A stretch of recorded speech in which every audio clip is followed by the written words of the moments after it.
যে যুবকগুলো রয়েছে, যাদের গায়ে উচ্ছ্বাস রয়েছে, সবাইকে একটা কথা বলতে চাই, বাপের কাঁধে ভর করে খাওয়া বাদ দিয়ে দাও, বাপের টাকায় চলা বন্ধ করে দাও। মাথায় রাখতে হবে, আমি কাপুরুষের সন্তান নই, আমি বীর পুরুষের সন্তান।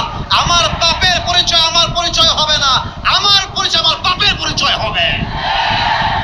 আর একটা কথা বাস্তবে বলেই ফেলি, হয়তো বা অনেকে আমার সঙ্গে দ্বিমত পোষণ করতে পারেন, আমি জানি না আপনারা দ্বিমত পোষণ করবেন কিনা, বাট আমার আশা আপনারা আমার সঙ্গে 100-100 একমত হবেন। মাথায় রাখবেন, নারীর সৌন্দর্যের দাম আছে, পুরুষের সৌন্দর্যের দাম নাই যদি তার যোগ্যতা না থাকে।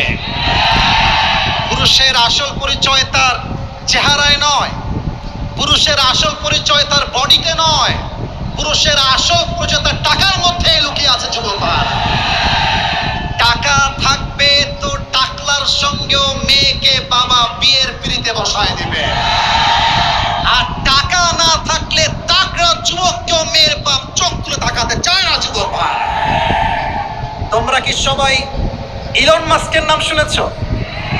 ভাই, আপনারা আমার কথা রাগ করছেন না?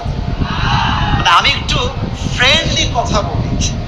আমি ভাবি যে আমার সামনে যারা বসে আছে এরা হয়তো বা আমার রক্তের আপন কেউ নয়, তবে মাঝে মাঝে রক্তের সম্পর্কের চাইতে বন্ধুত্বের সম্পর্ক অনেক বেশি দামি হয়। যুবকরা, ইভেন আপনারা অবাক হয়ে যাবেন, মাঝে মাঝে রক্তের চাচা বেঈমানি করে, রক্তের আপন মামা মায়ের সম্পত্তি মেরে খায়, আর কলিজার বন্ধু আমাদের সঙ্গে বেঈমানি করে না, ঠিক কিনা বলেন?